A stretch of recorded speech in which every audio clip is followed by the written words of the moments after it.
Yo estoy de acuerdo con usted, Gonzalo, de que me parece a mí que esta iniciativa de la presidenta de la Asamblea, siendo valiosa, pero me parece hasta como muy me parece exacto, hasta ingenua, creer que la devolución de activos irregulares, de recursos, de bienes que se han adquirido de manera ilícita a través de la corrupción, van a ser devueltos espontáneamente por los arrepentidos.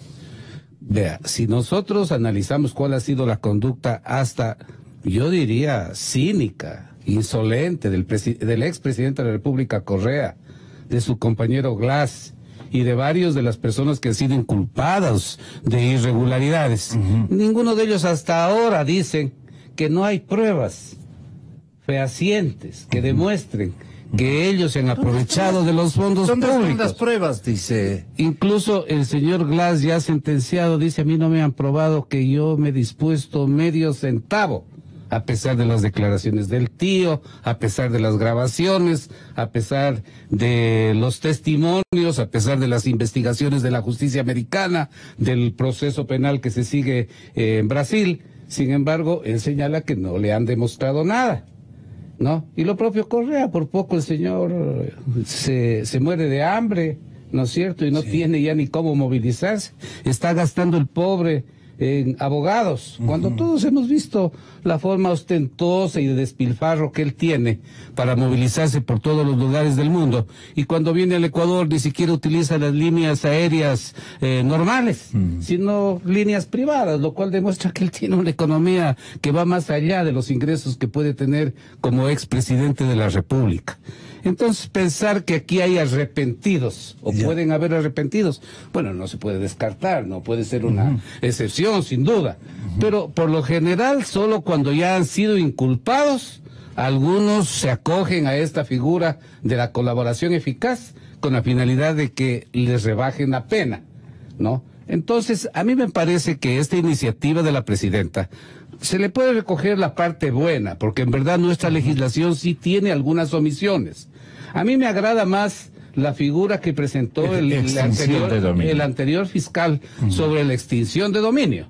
O sea, que la Fiscalía, en las investigaciones que hace, lo cual yo no creo que tampoco necesariamente requiera de una ley, pero sabiendo que hay activos ilícitos provenientes de la corrupción, provenientes de los sobornos, provenientes de los sobreprecios, de todo lo que se quiera, la Fiscalía podría indagar. Alguna vez que hablábamos de este tema, entonces, estaba aquí Washington Pesantes, y se me ocurrió preguntarle: usted presentó una ley de extinción de dominio. Bueno, no sé si lo presentó. El que formalmente lo presentó fue a fines de diciembre el ex fiscal Vaca. No, él presentó de la información que yo tengo aquí, presentó el fines de diciembre un proyecto de ley de extinción del dominio. Claro, pero puede ser que hayan habido otras iniciativas. Creo que incluso Jorge Rodríguez en algún periódico señalaba que esta no es tampoco una iniciativa nueva. Por otro lado, además, Gonzalo, nosotros somos signatarios de convenios internacionales que, de acuerdo con nuestro ordenamiento jurídico, nos obliga.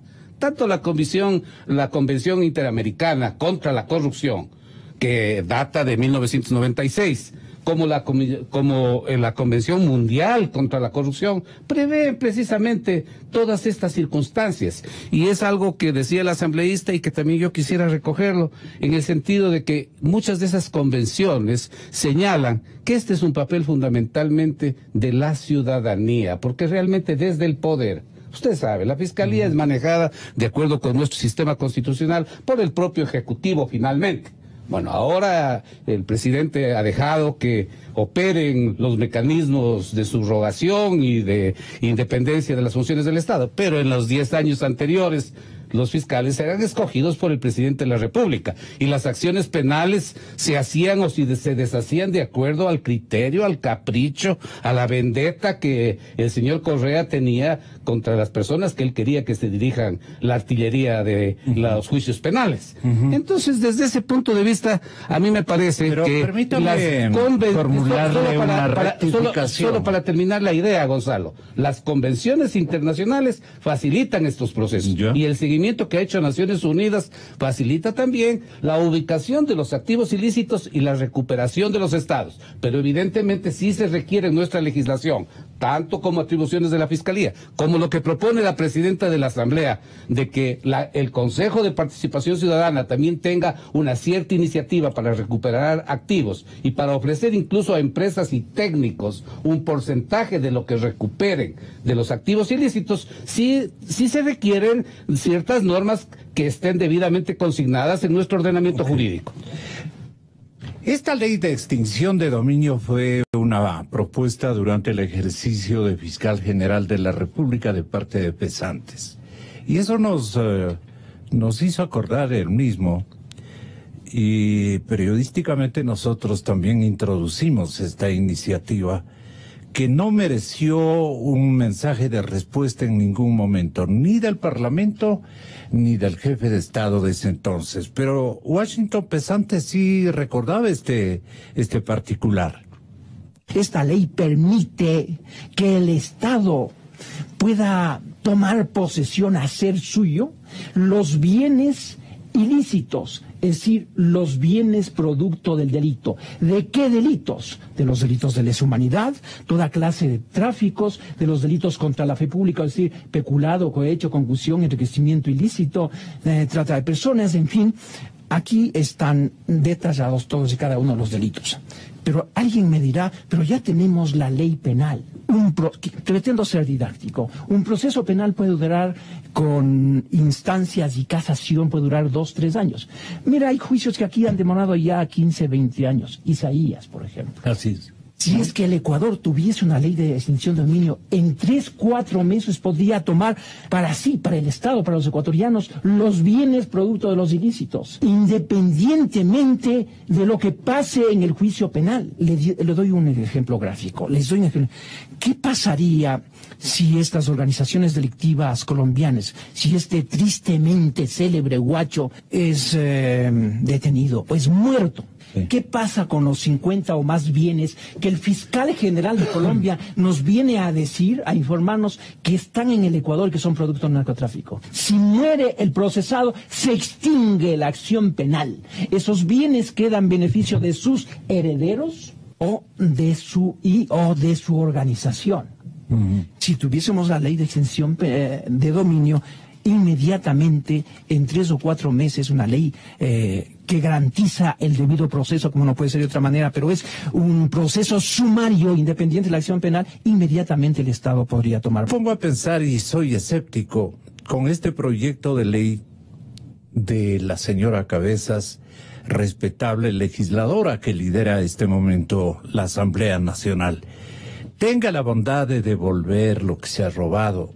Un poco me suena a una situación no muy, digamos, elegante, por lo menos para que una legislación que tenga que ver con una exigencia social macro, y especialmente por el lado de los dirigentes políticos del Ecuador, tiene que ser una exigencia radical a través de penalizaciones que sobrecojan, que atenúen de alguna manera el grado de insolencia que han exhibido para robarse la plata de todos los ecuatorianos. Han sido unos insolentes, unos atrevidos, una audacia infinita la que han utilizado para hacer este tipo de negociados. Quiero hacer una pequeña consideración. Yo no he leído todavía el proyecto que ha presentado la presidenta de la Asamblea Nacional, pero cuidado, pecamos un poco de ingenuidad. El funcionario público que roba sabe que está quebrantando el principio de probidad, que es lo que caracteriza al servidor público, y por lo tanto no tiene moral. Y el que no tiene moral no se arrepiente. Dice el asambleísta Urbano con razón, puede ser que se presente y ponga a disposición 2 o 3 bienes cuando oculta lo mal habido en gran dimensión. Pero la otra cosa que me preocupa de lo que estoy escuchando, que el proyecto de ley descansa un poco en el Consejo de Participación Ciudadana y Control Social. El actual Consejo de Participación Ciudadanía y Control Social que preside el doctor Trujillo es un consejo respetable, de personas respetables, de alta probidad, pero nosotros sabremos lo que pasa a futuro en el Ecuador. El pueblo ecuatoriano ha madurado democráticamente y tiene tal conciencia política para que cuando ese Consejo de Participación responda a una elección popular, que vayan a elegir a los mejores ecuatorianos. Cuidado, el remedio es peor que la enfermedad. Un Consejo de Participación, si usted me dice a mí, por ejemplo, Gonzalo, ¿quiere usted, doctor Herrería, participar para ser electo miembro del Consejo de Participación? Yo le voy a decir, le agradezco, Gonzalo, pero yo no tengo los recursos económicos para poder llevar adelante una campaña electoral, que además no se puede contar ni siquiera con el patrocinio de un partido político. Pero habrán narcotraficantes que empiecen a estimular candidaturas. A patrocinar candidaturas. A patrocinar candidaturas. ¿Usted se imagina lo que significa aquello? Por lo tanto, lo que creo es, en primer lugar, que como no ha habido independencia y probidad en muchos miembros del sistema de justicia, en fiscales y jueces, no se ha podido ni siquiera llegar a algo que está estipulado en el Código Orgánico Integral Penal, que es el comiso de los bienes producidos ilícitamente y la multa correspondiente. El Código Orgánico Integral Penal tiene también la figura del enriquecimiento ilegal y del testaferrismo, y no ha operado porque no han habido los fiscales con el valor o la integridad y los jueces con el valor y la integridad para sancionar esos casos de corrupción. También dice con acierto el doctor Granda, los tratados internacionales de lucha contra la corrupción, la Convención de las Naciones Unidas, la Convención de Palermo, la propia Convención Americana de lucha contra la corrupción, ya sugieren que se haga esta ley de extinción de dominio. Pero hay que tomar cuidado que esa ley de extinción de dominio constituye un giro radical en el sistema ecuatoriano.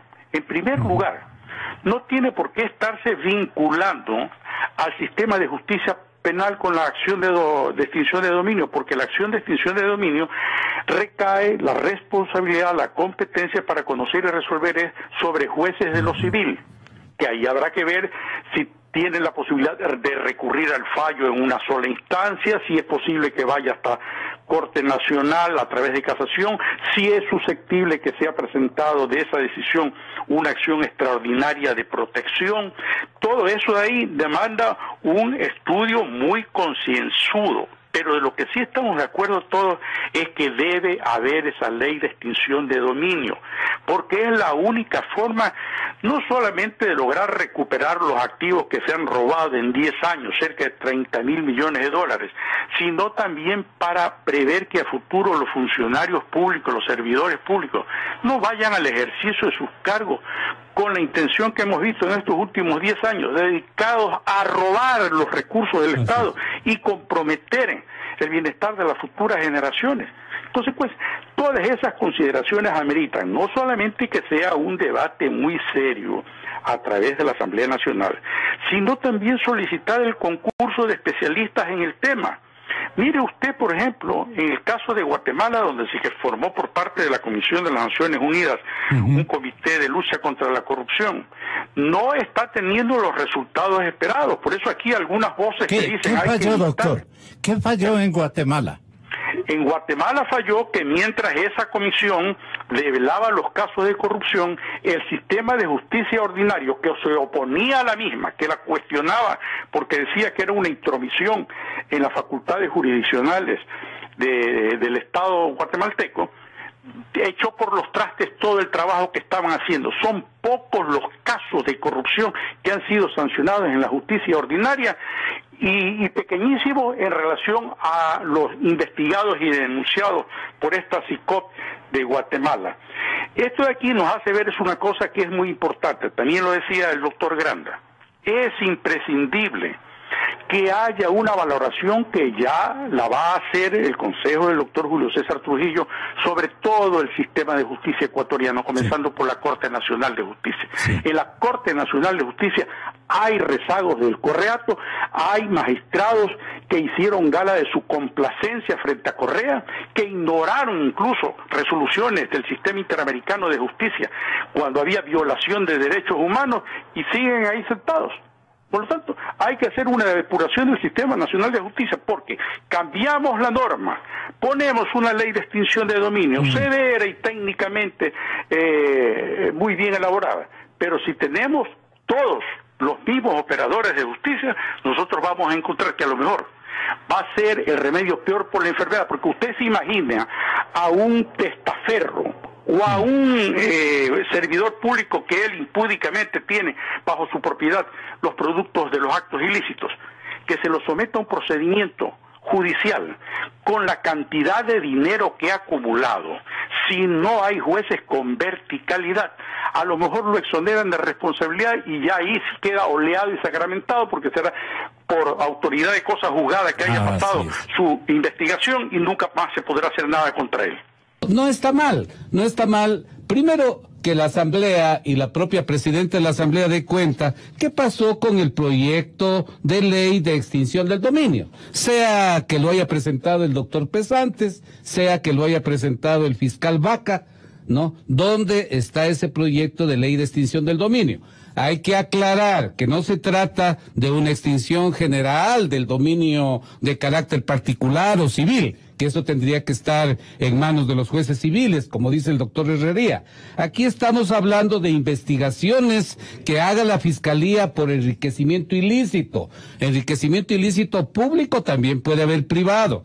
Hay que recordar que también la corrupción no solo fue patrimonio de Correa, sino también de gobiernos pasados. Así es. Hay conocidos políticos y otros funcionarios que tienen un patrimonio que si se les pide de dónde, pecata mea, de dónde vinieron esos recursos, no creo que los puedan justificar, no solo del gobierno de Correa, sino de los gobiernos pasados, porque denunció a algunos, ¿no? Sin duda, desde no espere que la justicia americana o las investigaciones en el Brasil, las irregularidades de las empresas brasileñas y particularmente de la empresa Odebrecht, la planteamos en los años 90, mi querido Gonzalo. Oye, esos personajes están en los altares. Están en los altares, son altos dirigentes políticos del país y no les ha pasado absolutamente nada. Pero vamos al tema que usted nos ha convocado, ¿no es cierto? La ley de extinción del dominio se refiere a quienes han cometido delitos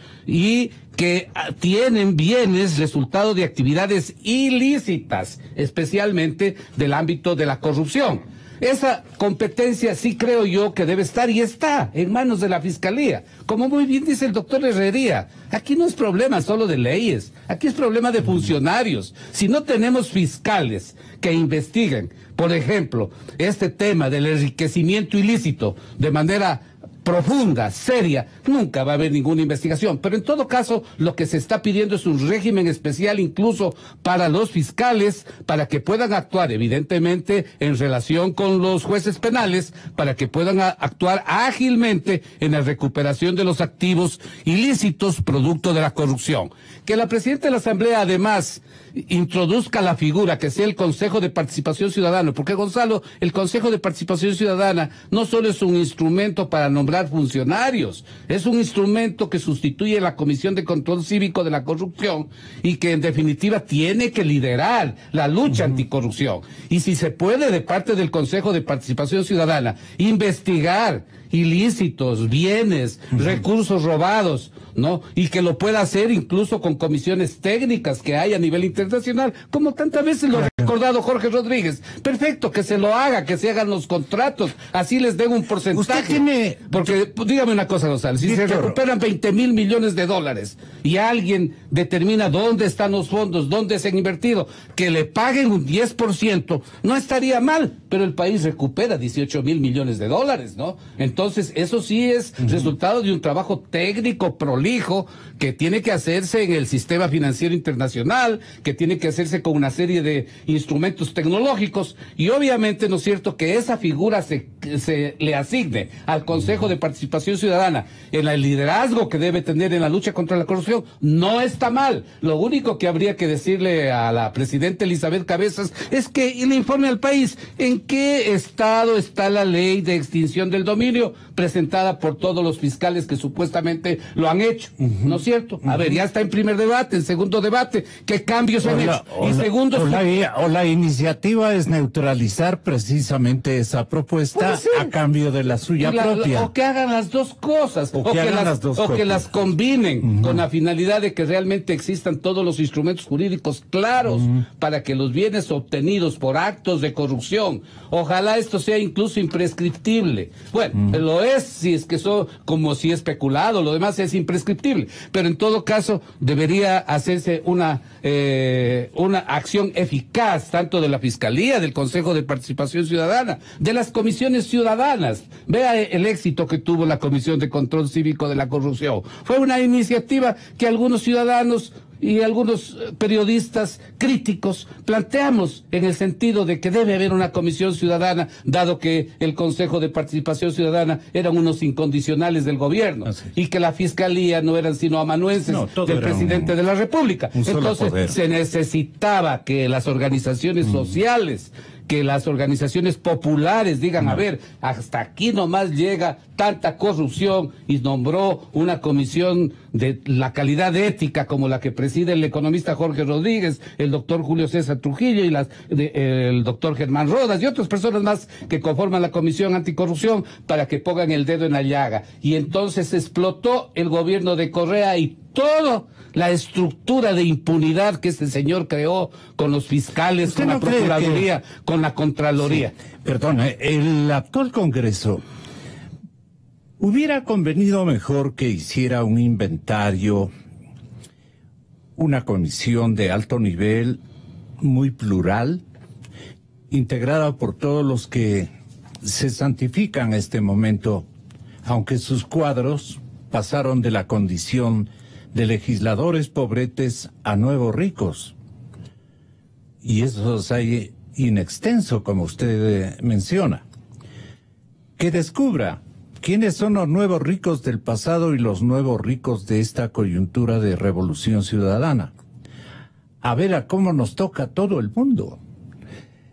Los que crecieron infinitamente hasta alcanzar poderíos económicos impresionantes, que tampoco han rendido cuentas ni a la sociedad, peor al Estado. Esa es una ley que sería competitiva y atraería la concurrencia de mayores memorias sociales que podrían establecer los ricos de ayer y los ricos de hoy. ¿Ese universo sería gigantesco, Víctor? Sin duda, yo creo que sí, y le digo, en todos los gobiernos de turno, yo fui legislador en los años 90 y investigamos el tema de la corrupción en la época de Febres Cordero y de los socialcristianos. Después nosotros planteamos un juicio en el caso del gobierno de Borja por una serie de irregularidades en la contratación de la obra pública. El tema San Francisco lo planteamos nosotros. Yo llegué incluso a enviarle una carta a Lula y al presidente Correa diciendo, hasta ahora ese proyecto. Miren, señores, ¿no es cierto? ¿Qué es lo que pasa en este proyecto? Ahí se chantajearon mutuamente, dieron un soborno de más de $30 millones, como dice la justicia americana, y en base de eso regresó Odebrecht, y Odebrecht... Y en Carondelet le recibió Correa. Discúlpeme, Odebrecht se fue con el santo y la limosna, mi querido Gonzalo, hasta el tema del metro de Quito. Estos señores fueron vendiendo bien su proyecto, o sea, no les hicieron nada el gobierno de Correa. ¿A cambio de qué? ¿Será de un silencio, de que las denuncias solo lleguen hasta donde el señor Glass, que se tape lo demás? ¿No? Entonces, obviamente, todo eso ha ocurrido. Por eso es que necesitamos normas jurídicas claras, tanto para que el Consejo de Participación Ciudadana, en el caso de que realice una actividad de lucha anticorrupción, que debe hacerla permanentemente, como se lo ha planteado, como la Fiscalía, que especialmente en investigación de enriquecimiento ilícito debería haber hecho algo. Yo no sé, habría que preguntarles a todos los fiscales que han estado en el país en los últimos años, al señor Pesantes, al señor Chiriboga, al señor Vaca, a ver, en enriquecimiento ilícito, ¿qué investigaron, señores?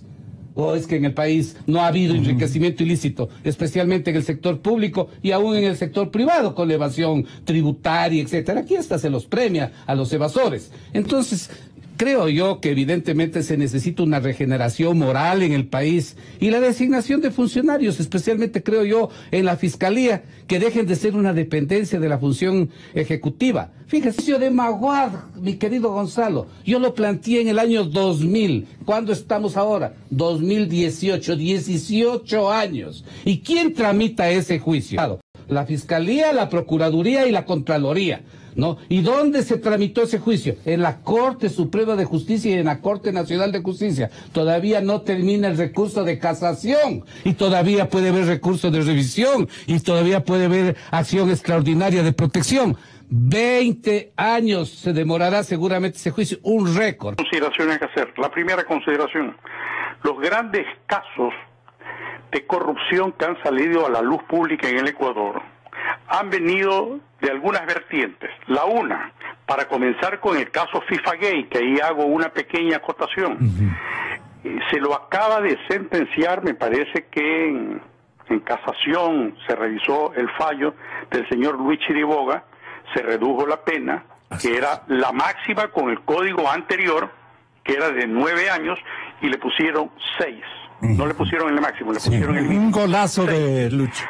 Pero además de eso de ahí hay que mencionar que lo que ordena, acogiendo el principio de favorabilidad del Código Orgánico Integral Penal, es que la pena, ya una vez que se haya dictado sentencia final, tiene que cumplirse en un centro de reclusión. No hay arresto domiciliario cuando ya se ha dictado la pena en definitiva, que está en firme. Y hasta ahora, de lo que yo conozco, el señor Luis Chiriboga continúa en arresto domiciliario en su casa, en su penthouse. Ese delito fue conocido por la denuncia que se hizo desde el Ministerio Fiscal de los Estados Unidos. El Ministerio de Justicia de los Estados Unidos se conoció al FIFA-Gate. Y los otros casos de corrupción, estamos hablando de Brecht, etcétera, se conocieron por los famosos Panama Papers. ¿Y cómo se difundieron en el Ecuador? A través de ustedes, los periodistas independientes, los periodistas que resistieron los 10 años de la dictadura. Pero adicionalmente a eso, al día de hoy, los casos que se están conociendo adicionalmente de corrupción, estamos hablando de las hidroeléctricas, se las sigue conociendo por las investigaciones que hacen los equipos periodísticos de El Ecuador. Mire usted, por ejemplo, que el día lunes, una cosa que me parece muy importante, ojalá que la haya tomado en consideración el señor ministro fiscal general encargado. En el diario El Expreso de Guayaquil le hace una entrevista al señor Rafael Correa, en la cual él dice: yo soy el culpable político de la corrupción en el Ecuador. Él, a declaración de parte, relevo de prueba. Allí, en ese caso, se debería aplicar el artículo 42 del Código Orgánico Integral Penal y a él vincularlo en todos los casos de corrupción que se están investigando como autor mediato. Vamos a ver si se lo ha hecho por parte del Ministerio Fiscal. Pero adicionalmente a eso, estamos viendo también que se revocan órdenes de prisión preventiva para personas que están siendo acusados del delito de peculado, donde hay elementos suficientes de convicción para asegurar a través de la prisión preventiva que esa persona no se dé a la fuga. Y por último, las hidroeléctricas que se construyen en el país.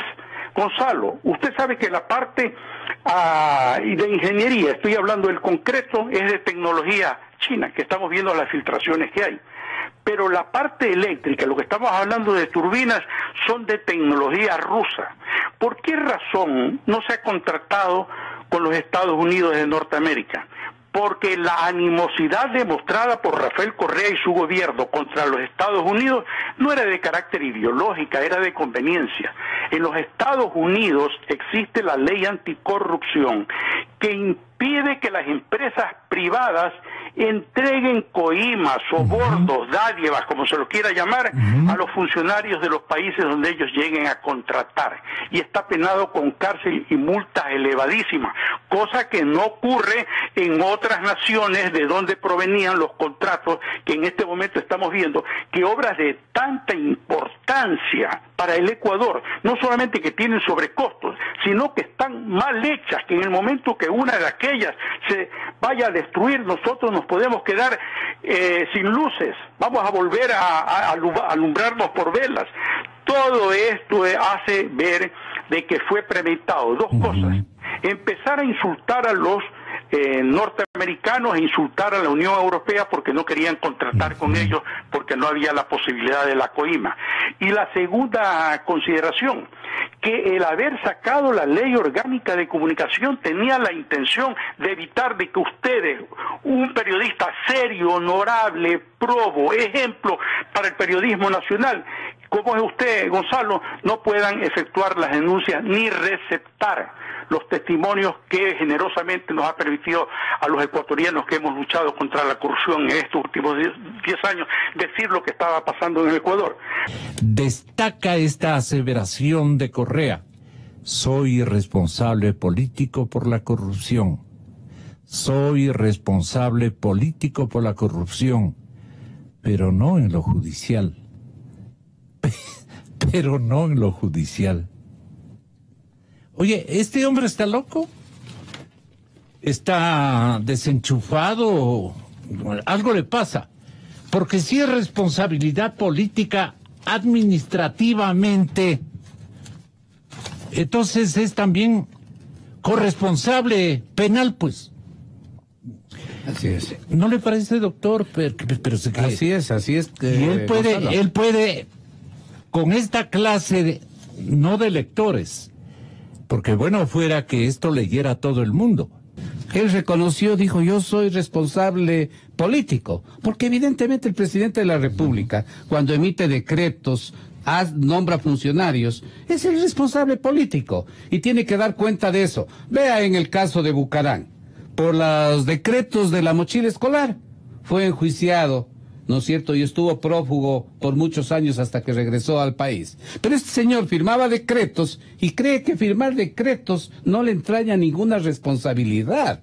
Con decreto le delegó al señor Glass para que en definitiva lidere todos los procesos de gran contratación pública. Mediante decretos hizo las autorizaciones para los temas del endeudamiento público que han sido señalados por la Contraloría. Incluso dictó decretos para establecer fraude a su propia ley, al Código Orgánico de Planificación y Finanzas, con el objeto de trampear la forma de cálculo de la deuda externa y la forma también de establecer cuáles son los activos o las inversiones que se puede hacer por parte del Estado, con la finalidad, en definitiva, de manipular los recursos externos, especialmente del endeudamiento.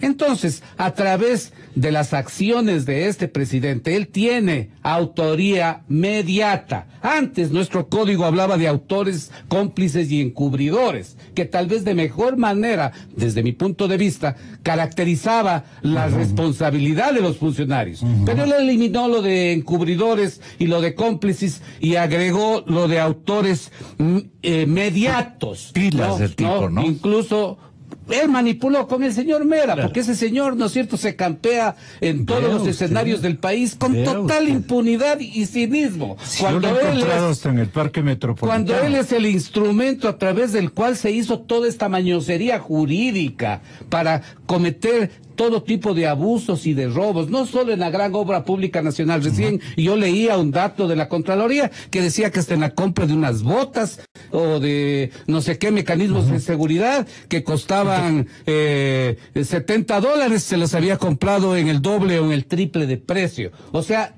todo un esquema de corrupción. Él y sus abogados, esos que los contrataba a cambio de enormes contratos por parte del Estado, ¿no es cierto? ¿Se acuerdan el caso del Universo? Que el director del periódico es un actor coadyuvante de lo que haya dicho el señor Palacio. Y que por lo tanto, por eso había que sancionarlo. Bueno, pero la figura que está en el Código Integral Penal es de autores mediatos, que es una forma amplia para definir también la responsabilidad penal. Gracias, doctor. El señor Correa, ¿no es cierto?, que dice que es responsable político de la corrupción, eso no significa, como él dice, que no tiene responsabilidad judicial. ¿Correa está destornillado o es incongruente, interesado? Es un arrogante, nada más. Balda pone una denuncia hace 6 años contra Pepe Serrano, contra todos, menos contra mí.